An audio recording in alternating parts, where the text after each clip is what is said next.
దేవునికి స్తోత్రం. హల్లెలూయా. దేవుని పరిశుద్ధ నామమునకు మహిమ ఘనత ప్రభావములు కలుగునుగాక. చూడండి, ఈ ఉదయకాలం మార్నింగ్ మన్నా వాక్య ధ్యానం కొరకు ఆదికాండము 27వ అధ్యాయము 34వ వచనం. ఏశావు తన తండ్రి మాటలు వినినప్పుడు దుఃఖాక్రాంతుడై పెద్ద కేక వేసి, ఓ నా తండ్రి, నన్ను దీవించమని తన తండ్రితో చెప్పాను. అతడు, నీ సహోదరుడు కపటోపాయముతో వచ్చి నీకు రావలసిన దీవెన తీసుకొని పోయెను. ఏశావు యాకోబోను పేరు అతనికి సరిగానే చెల్లినది. అతడు నన్ను ఈ 2 మారులు మోసపుచ్చాను. నా జ్యేష్ఠత్వము తీసుకొనెను. ఇదిగో, ఇప్పుడు వచ్చి నాకు రావలసిన దీవెనను తీసుకొనినని చెప్పి, నా కొరకు మరి ఏ దీవెనయు మిగిల్చి ఉండలేదా అని అడిగాను. ప్రియులరా, ఈ చదువుబడినటువంటి వాక్య భాగంలో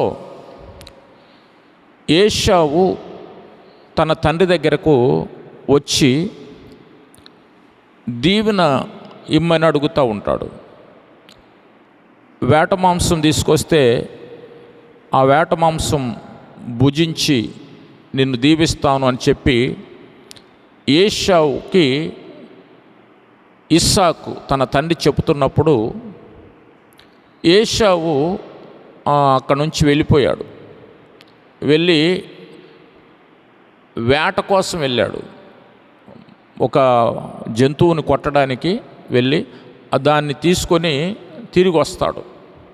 ఈ వచ్చే లోపులోనే ఏం జరుగుతుందంటే, తన తల్లి రెబ్కా తన చిన్న కుమారుడైనటువంటి యాకోబుని పిలిచి 2 మేకపిల్లల్ని మందలోకి వెళ్ళి తీసుకొని రా,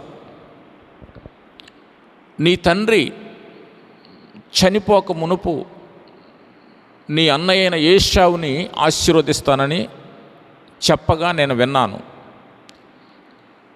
కాబట్టి నీ తండ్రికి ఇష్టమైనటువంటి వంట చేసి నేను నీ ద్వారా పంపిస్తాను, ఆ ఆశీర్వాదం నీకు రావాలి అని తన తల్లి రెబ్కా ఈ చిన్న కుమారుడైన యాకోబుకు చెప్తుంది. యాకోబుకు చెప్పినప్పుడు యాకోబు అంటాడు, అమ్మా, అన్నయ్య ఏశావేమో ఒంటి నిండా రోమాలు కలిగినటువంటి వాడు, నేనేమో నున్నని వాడిని. ఒకవేళ నా తండ్రి నన్ను తడివి చూస్తే నేను దోషిగా కనబడతాను కదా, అప్పుడు శాపమే నా మీదకి వచ్చింది కదా, ఇది ఎలా చేయగలనమ్మా అంటాడు. ఈ ఏశావు యాకోబు ఇద్దరు కవల పిల్లలు. ఈ ఏశావు వేటాడి విలుకాడయ్యాడు అని లేఖనం చెబుతూ ఉంది. యాకోబు మాత్రం ఇంట్లోనే ఉన్నాడు. చిన్న కుమారుణ్ణి తన తల్లి రెబ్కా ప్రేమించింది. అదేవిధంగా ఏశావుని తన తండ్రి ఇస్సాకు ప్రేమించినట్టుగా లేఖనం చెబుతూ ఉంది. అయితే ఏశావు వేటకు వెళ్ళిన తర్వాత తన తల్లి రెబ్కా తన సహోదరుడైన యాకోబు కొరకు మంచి వంటకం తయారు చేసి ఆ గొర్రె చర్మముతో తన చేతుల్ని, అదేవిధంగా మెడభాగాన్ని అంతటా ఎక్కడెక్కడ నున్నగా ఉంటుందో అక్కడ అంత కప్పేసి తీసుకెళ్ళి ఆ భోజన పదార్థాలు తండ్రికి తినిపించడానికి ప్రయత్నం చేస్తాడు యాకోబు. తండ్రి, నేను వచ్చాను అని అంటాడు. నువ్వెవరు అంటే, నీ పెద్ద కుమారుడైన ఏశావుని అన్నాడు. అది ఇంత తొందరగా నీకు ఎలా దొరికింది? ఇంత శీఘ్రంగా నీకు ఆ పశువు లేక ఆ వేట ఎలా దొరికింది నీకు అంటే, నీ తండ్రి అయిన దేవుడు నాకు అది నా ఎదుటకు రప్పించినందుకు అది దొరికిందని చెప్పి కవర్ చేస్తాడు. అయితే తండ్రి కళ్ళు మందగించాయి, అస్సలు కనపట్టలేదు. పోలిక కూడా గుర్తుపట్టే పరిస్థితి లేదు. అయితే స్వరం మాత్రం యాకోబు స్వరంలాగా ఉంది. నువ్వేమో ఏశావు అంటున్నావు, అవును నువ్వు నా దగ్గరకు రా, నిన్ను తడివి చూస్తానని చెప్పి దగ్గరికి రప్పిస్తాడు. రప్పించి తడివి చూసినప్పుడు ఆ చర్మం మీద వెంట్రుకలు ఉంటాయి. అప్పుడు కన్ఫామ్ చేసుకుంటాడు, ఓహో ఏశావే అని. అప్పుడు ఏశావు అనుకొని యాకోబుని తల మీద చెయ్యి పెట్టి దీవిస్తాడు, ఆశీర్వదిస్తాడు. నీవు గొప్ప జనం అవుతావు, నా తండ్రి వాగ్దానాలు, నా వాగ్దానాలు, అదేవిధంగా నాకు తోడయ్యున్న దేవుడు, నా తండ్రికి తోడయ్యున్న దేవుడు నీకు తోడుగా ఉంటాడు, నిన్ను ఆశీర్వదిస్తాడు, నిన్ను అభివృద్ధి చేస్తాడు అని. నువ్వు నీ భూసారము అత్యధికంగా ఉంటుంది. ఇలాగా ఆశీర్వాదాలన్నీ కూడా ఏశావు అనుకొని యాకోబుకి తండ్రి అయిన ఇస్సాకు ఇచ్చేస్తాడు. ఇచ్చేసిన తర్వాత యాకోబు వెళ్ళిపోతాడు. వెళ్ళిపోయిన తర్వాత అప్పుడు ఏశావు ఏట మాంసం తీసుకొని వంట చేసుకొని వస్తాడు. నా తండ్రి నన్ను ఆశీర్వదించడానికి నువ్వు లేచి కూర్చో అంటే, నువ్వెవరవు అంటాడు. అంటే నీ పెద్ద కుమారుడైన ఏశావుని, ఇంతకుముందు వచ్చాడు, అతను ఆశీర్వదించబడిన వాడే, అతను నిజంగా ఆశీర్వదించాను, అతను తెచ్చినవన్నీ కూడా అందులో తిని నేను అంతా ఆశీర్వదించి పంపించాను, అతను ఆశీర్వదించబడిన వాడే అని అంటూ ఉంటాడు. ఇక్కడ ఈ మాట ఎప్పుడైతే ఏశావు విన్నాడో, తన తండ్రి నోట ఆ మాట రావడం, యాకోబు వచ్చి తన స్థానంలో తనకు రావాల్సినటువంటి దీవెన మోసం చేసి తీసుకుపోయాడు అనేటువంటి ఆ మాట తండ్రి నోట వినగానే చాలా కోపం వచ్చింది అతనికి. చాలా బాధ కలిగి ఈ మాట అంటాడు. ఇప్పుడు అన్న మాటలే చదువుతాను చూడండి మళ్ళా. 36వ వచనం. అతడు నీ సహోదరుడు కపటోపాయముతో వచ్చి నీకు రావలసిన దీవెనను తీసుకుని పోయిను. ఏశావు అంటున్నాడు, ఏశావు యాకోబు అను పేరు అతనికి సరిగానే చెల్లినది. అతడు నన్ను ఈ 2 మారులు మోసపుచ్చెను, నా జ్యేష్ఠత్వము తీసుకొనిను, ఇదిగో ఇప్పుడు వచ్చి నాకు రావలసిన దీవెనను తీసుకొనినని చెప్పి. ఇక్కడ మనం ధ్యానం చేస్తున్నటువంటి అంశం ఏంటంటే, యాకోబు ఏశావుని మోసం చేశాడా? ఏశావు అన్న మాట నిజమేనా? ఏశావుని యాకోబు మోసం చేశాడా అంటే, ఈయనేమో మోసం చేశాడు అన్నాడు. ఈ 2 మార్లు నన్ను మోసం చేశాడు అని ఏశావు కోపంతో అంటున్నట్టుగా చూస్తున్నాం. నిజానికి మోసం చేశాడా అంటే మోసం చేయలే. చూడండి, జ్యేష్ఠత్వం గురించి అక్కడే ఒక పేజీ యువతలకు తీస్తే ఒక మాట ఉంటుంది చూడండి. 25వ అధ్యాయము, ఆదికాండము 25వ అధ్యాయము 29. ఒకనాడు యాకోబు కలకూర వంటకం వండుకొనిచుండగా ఏశావు అలసిన వాడై పొలములో నుండి వచ్చి, నేను అలసి ఉన్నాను, ఆ ఎర్రగా నున్న దానిలో కొంచెము దయచేసి నాకు పెట్టుమని అడిగాను. సరే, ఇక్కడ ఉన్నదంతా చెప్పాలంటే చదవాలంటే టైం అవుద్ది. అయితే నువ్వు వంట చేసుకుంటున్నావు కదా, ఎర్రగా ఆ వంట, ఆ కర్రీ, ఆ అన్నం నాకు పెట్టు అన్నాడు. నేను బాగా అలసిపోయి ఉన్నాను, ఈరోజు నాకు ఏమీ వేటాడడానికి వెళ్తే ఏమీ దొరకలేదు, తినడానికి ఏమీ లేదు, బాగా అలసిపోయి ఉన్నాను, ఆకలితో ఉన్నాను, చచ్చిపోయే పరిస్థితి వచ్చింది, ఏం చేయమంటావు, దయచేసి అది కొంచెం నాకు పెట్టు అన్నాడు. అప్పుడు ఆయన అన్నాడు, యాకోబు అన్నాడు, నీ జ్యేష్ఠత్వాన్ని నాకు ఇస్తే అప్పుడు నేను ఈ కూర పెడతాను, ఈ అన్నం కూడా నీకు పెడతాను. అప్పుడు ఏశావు అన్న మాట ఏంటంటే, నేను చచ్చిపోతున్నాను కదా, నేను చచ్చిపోతున్నాను కదా, ఈ జ్యేష్ఠత్వం నాకెందుకు అని జ్యేష్ఠత్వాన్ని యాకోబుకి ఇచ్చాడు. యాకోబుకి అమ్మేశాడు. యాకోబుకి అమ్మేసి ఆ ఎర్రెర్రగా ఉన్నటువంటి చిక్కుడుగాయ కూర ఆహారము తిని శారీరకంగా తన ప్రాణాన్ని నిలుపుకున్నాడు.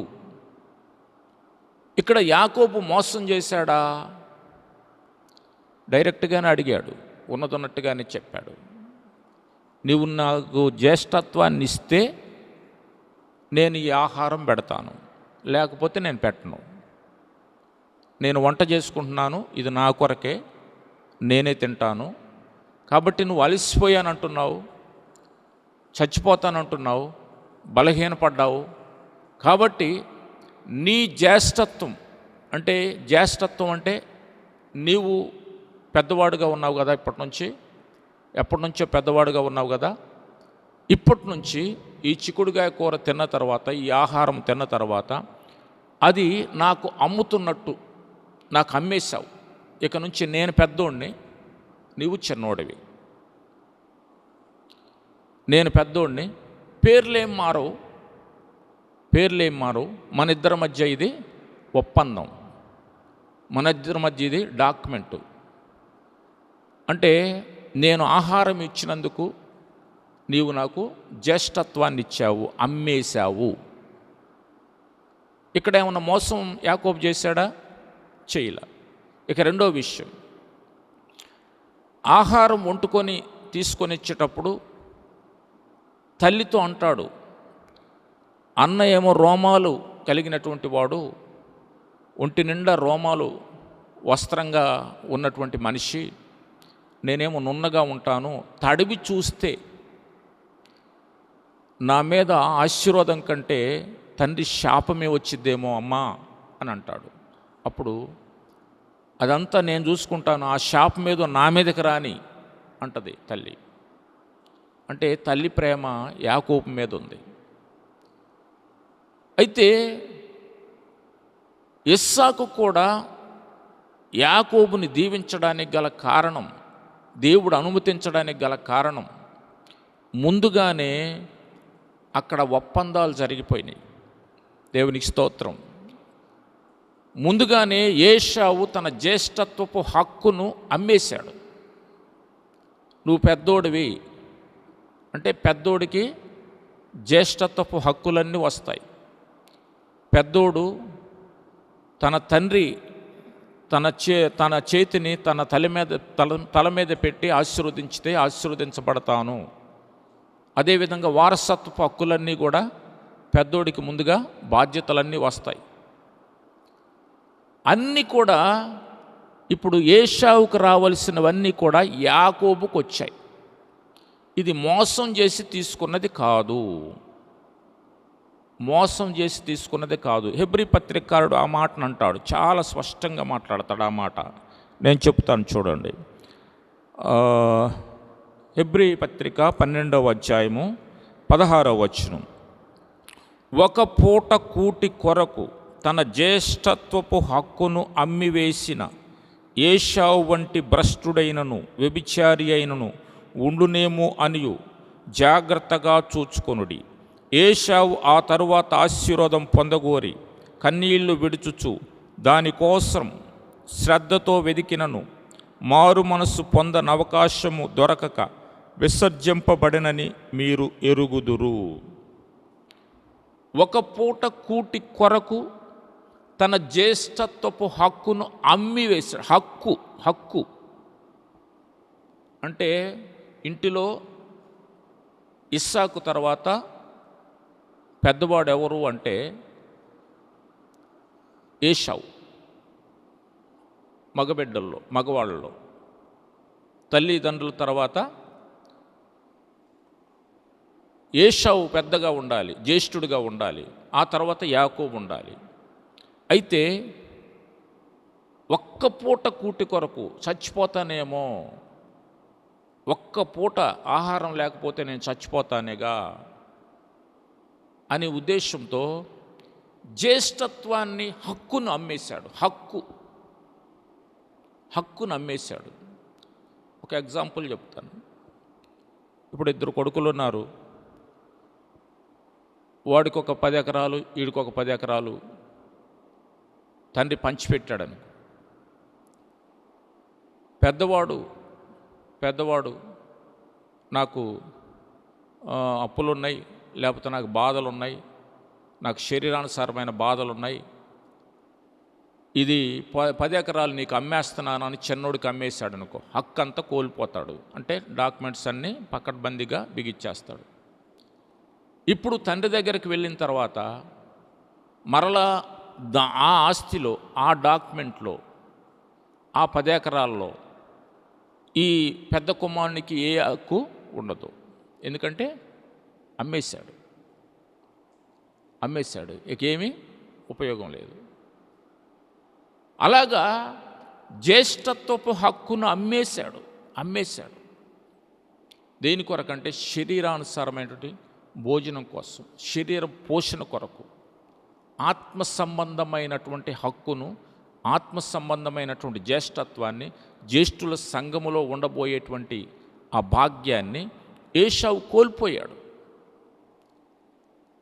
యాకోబు మోసం చేశాడు అంటున్నాడు. యాకోబు అనే పేరు అతనికి సరి అయినదే అని ఏశావు అంటున్నాడు, కానీ యాకోబు ఎక్కడా మోసం చేసినట్టుగా లేదు. తల్లి మాట విని ఆ గొర్రె చర్మాలు కప్పుకొని, రోమాలు కలిగినటువంటి ఆ చర్మం కప్పుకొని తండ్రికి ఆ భోజ్యాలు అప్పగించాడంతే. ఎందుకు దేవుడు అనుమతించాడు మరి? ఏశావు స్వరం కాదిది, యాకోబు స్వరం అని తండ్రి కనిపెట్టినప్పటికీ కూడా ఎందుకని ఆశీర్వదించడానికి దేవుడు అనుమతించాడు అంటే, ముందుగానే హక్కుని యాకోబుకి అమ్మేశాడు. దేవునికి స్తోత్రం. చట్ట ప్రకారంగా పెద్దవాడికి ఆశీర్వాదపు హక్కులన్నీ వస్తాయి. అందుకనే యాకోబును దీవించాడు ఇస్సాకు. దేవునికి స్తోత్రం. అయితే యాకోబుకి తర్వాత 12 మంది కుమారులు పుడతారు. 12 మంది కుమారులు పుట్టిన తర్వాత ఇలాంటిదే ఏదన్నా ఒకటి పొరపాటు జరుగుద్దేమో అని ఏం చేస్తాడంటే యాకోబు, చూడండి ఆ మాటలు నేను చదువుతాను, అందరినీ పిలిపిస్తాడు. అవసాన కాలంలో యాకోబు చనిపోతాడనగా అందరినీ పిలిపిస్తాడు. తన కుమారులందరినీ, ఎవరెవరిని? రూబేను, సిమ్యోను, యోదా, నఫ్తాలి, బెన్యామీను, ఇస్సాకారు, జబూలూను, దాను, ఆషేరు, యోసేపు, నఫ్తాలి, వీళ్ళందరినీ పిలిపిస్తాడు. వీళ్ళందరినీ పిలిపించి అందరిని వరుసగా వారికి ఏమేమి సంభవించబోతుంది, వారికి ఏ ఆశీర్వాదాలు ఇవ్వాలి, వారిని ఎలాంటి దీవెనలతో నింపాలి, దేవుడు ఎలాగ దీవించబోతున్నాడు అని అందరినీ మోకరింపజేసి ఒక్కొక్కరి తల మీద చేయబెట్టి అందరినీ ఆశీర్వదించాడు. దేవునికి స్తోత్రం. ఎందుకంటే ఇంతకుముందు అనుభవం కలిగినటువంటి వాడుగా ఉన్నాడు. అనుభవం కలిగినటువంటి వాడు ఏ ఒక్కరినూ ఆశీర్వదించలా. 12 మంది ఉంటే 12 మందికి రావలసిన ఆశీర్వాదాలు ఏ దిశగా ఎలాగ దేవుడు ఆశీర్వదిస్తాడో యోసేపును అలాగే ఆశీర్వదించాడు, యోదాను అలాగే ఆశీర్వదించాడు, రూబేన్ను ఆశీర్వదించాడు. ఈ విధంగా అందరినీ ఆశీర్వదించి ఆయన అవసాన కాలంలో తన కాళ్ళు ముడుచుకొని చనిపోయాడు అని లేఖనం చెబుతూ ఉంది. యాకోబు ఎక్కడా మోసం చేసినట్టుగా లేదు. పైగా ఆయన మోసపోయాడు. అక్కడికి పోయి తన మామగారి ఇంటికి పోయి సుమారు 14-15 సంవత్సరాలు మోసపోయాడు. బిడ్డలనైతే కంటున్నాడు, కానీ బిడ్డలకి సరైన ఫుడ్ లేక, బిడ్డలకు సరైన చదువులు లేక, బిడ్డలకు సరైన పోషణ లేక చాలా ఇబ్బంది పడుతున్నా కానీ మామను మోసం చేయలేదు. మామే ఈయన జీతం 10 సార్లు మారుస్తున్నప్పటికీ కూడా చాలా ఓపికతో సంయమతో దేవుని మాట కొరకు ఎదురు చూసినటువంటి వ్యక్తి యాకోబు. ఇప్పుడు యాకోబు మోసగాడు కాదు. యాకోబు దైవ ప్రణాళికలో హక్కు చొప్పున జ్యేష్ఠుడయ్యాడు. దేవునికి స్తోత్రం. అందుకనే ఏశావు దేవుడు అనిపించుకోవలసినటువంటి ఆ సృష్టికర్త అయిన దేవుడు, సర్వశక్తి కలిగిన దేవుడు యాకోబు దేవుణ్ణి అనిపించుకున్నాడు. యాకోబు మోసం చేసినట్టుగా లేదు. చంపుతాడని భయం వేసి పారిపోయాడు. ఇంకా ఎదురు తిరగల. ఏంటి నువ్వు హక్కు అమ్మేశావు కదా, మరలా నా మీదకి వస్తున్నావు, నన్ను చంపడానికి వస్తున్నావు అని చెప్పి శరీరానుసారంగా ఎదురు తిరగలేదు.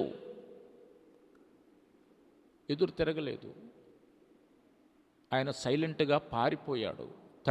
తల్లి మాట విని దూరంగా పారిపోయి ఆ మేనమామ దగ్గరికి వెళ్ళి అక్కడ 20 years జీవించినట్టుగా మనం చూస్తాం. కనుక యాకోబు జీవితములో మోసం లేదు. కపటోపాయముతో వచ్చి ఆశీర్వాదము తీసుకొని పోయాడని తండ్రి అంటున్నాడు కానీ అది కపటోపాయము కాదు. అది దైవ ప్రణాళికలో ఏశావు హక్కు అమ్మివేసినందున యాకోబుకి ఆ హక్కు వచ్చింది. అందుకనే ఆశీర్వాదాలన్నీ వచ్చాయి. దేవునికి స్తోత్రం.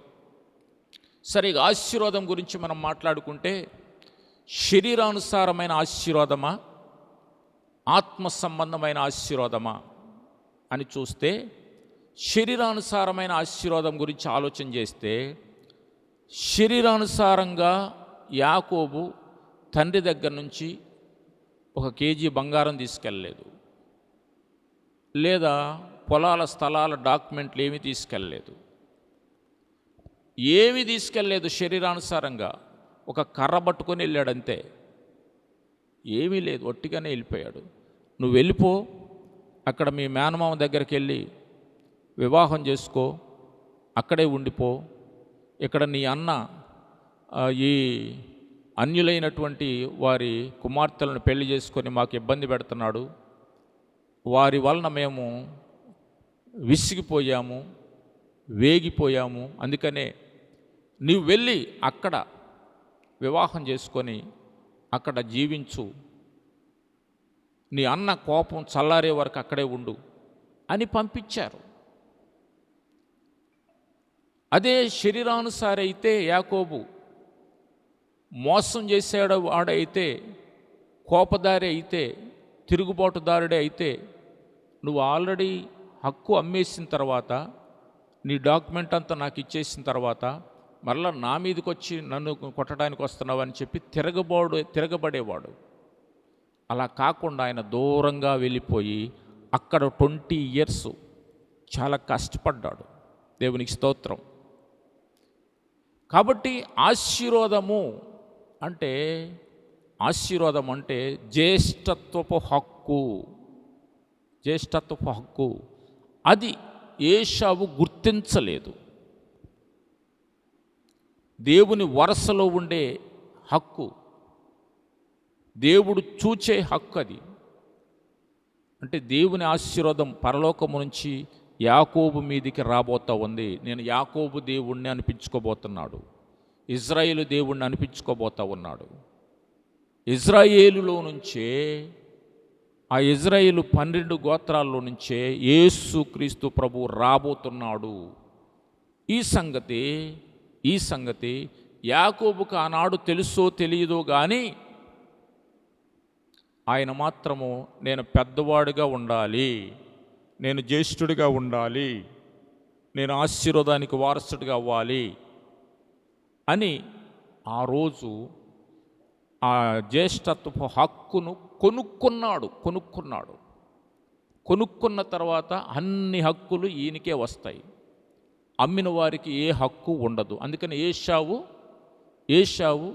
ఒక్క పూట కూటి కొరకు తన జ్యేష్ఠత్వపు హక్కును అమ్మివేశాడు. మరలా ఆశీర్వాదం రాదు.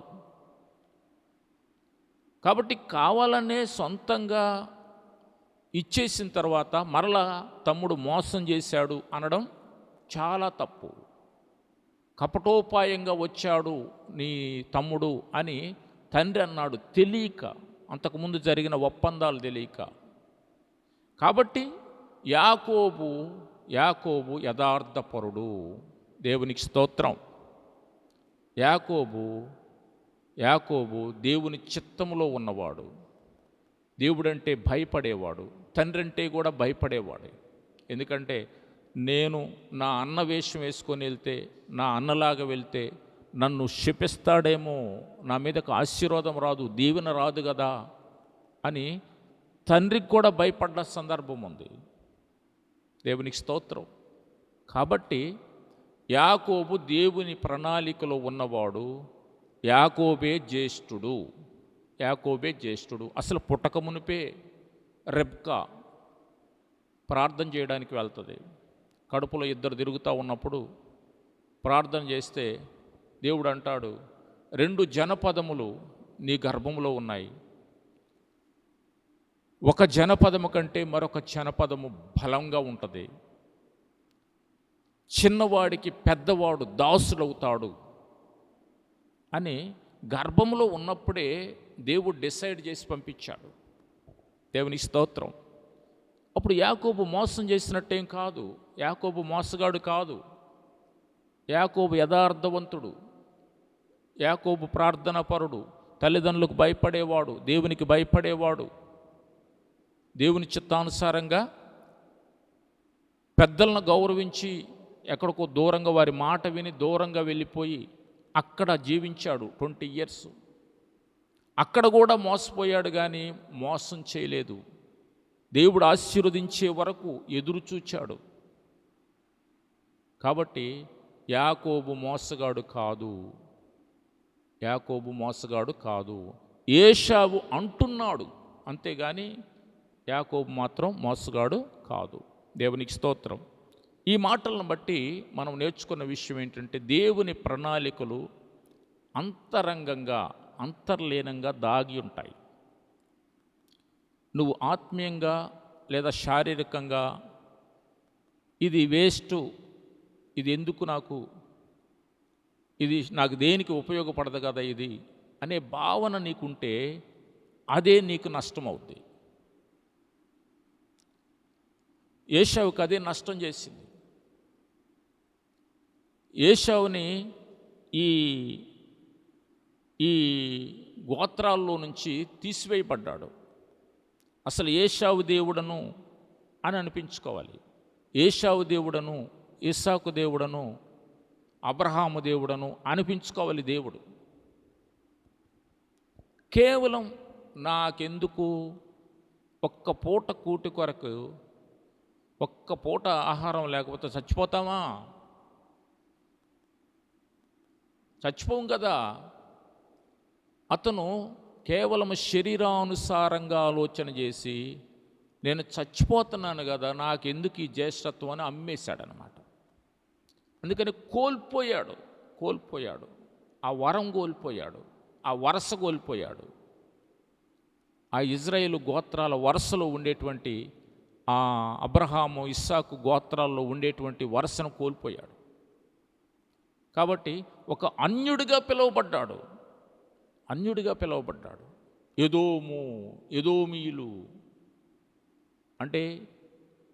అంటే యాకోబు సంతానానికి ఎదోమీయులకు యుద్ధాలు జరిగిన సందర్భాలు ఉన్నాయి. కాబట్టి శరీరానుసారంగా ఆలోచన చేసేటువంటి మనుషులుంటే దేవుని ఆశీర్వాదం కోల్పోతారు. జ్యేష్ఠుల సంఘములో పేరు తుడిపివేయబడుద్ది. ఆత్మ సంబంధంగానే ఆలోచన చేయాలి. ఆత్మ సంబంధమైన వరుసలోనే నిలబడాలి. జ్యేష్ఠుల సంఘములో నీ పేరు చేర్చబడిందా లేదా చూసుకొని దానిని కాపాడుకుంటూ నీ యాత్ర చేయాలని దేవుడి పూట నీతో మాట్లాడుతూ ఉన్నాడు. దేవుడు తన మాటలు దీవించుగాక. ప్రార్థన చేద్దాం. పరిశుద్ధుడా, ప్రేమగల దేవునికి వందనాలు. ఈ మాటలు మా హృదయాల్లో ముద్రించండి. ఈ మాటల ప్రకారంగా ఆయన ఆత్మ సంబంధమైనది వెతుకున్నట్లుగా సహాయం చేయండి ప్రభా. ఆయన కేవలం శరీరానుసారం కాకుండా నా తండ్రి నా తండ్రి ఆహారం కొరకు, వస్త్రాల కొరకు నాయన మా హక్కులను, మా శ్రేష్టత్వాన్ని, నా తండ్రి మా ఆత్మ సంబంధమైన జీవిత విధానాన్ని అమ్ముకోకుండా ప్రభా అయా స్థిరంగా నా తండ్రి ఉండినట్లుగా సహాయం చేయండి ప్రభా. నా తండ్రి నీ వైపు చూచి ప్రభా నిన్ను వెంబడిస్తూ నా తండ్రి ఈ లోకంలో ప్రభు నీ కొరకు జీవించే ధన్యత ప్రతి ఒక్కరికి దయచేయమని, యాకోబు మోసగాడు కాదని నా తండ్రి యాకోబు నీ చిత్త ప్రకారంగానే ప్రభు ఆశీర్వాదానికి వారసుడయ్యాడని తండ్రి మాతో చాలా తేటగా మాట్లాడారు. ఈ మాటలను బట్టి మా అందరినీ ప్రభు నీ చిత్తానుసారంగా నా తండ్రి మేము ఆశీర్వదించబడినట్లుగా సహాయం చేయమని యేసు నామములో ప్రార్థిస్తున్నాం తండ్రి. ఆమెన్. ఆమెన్.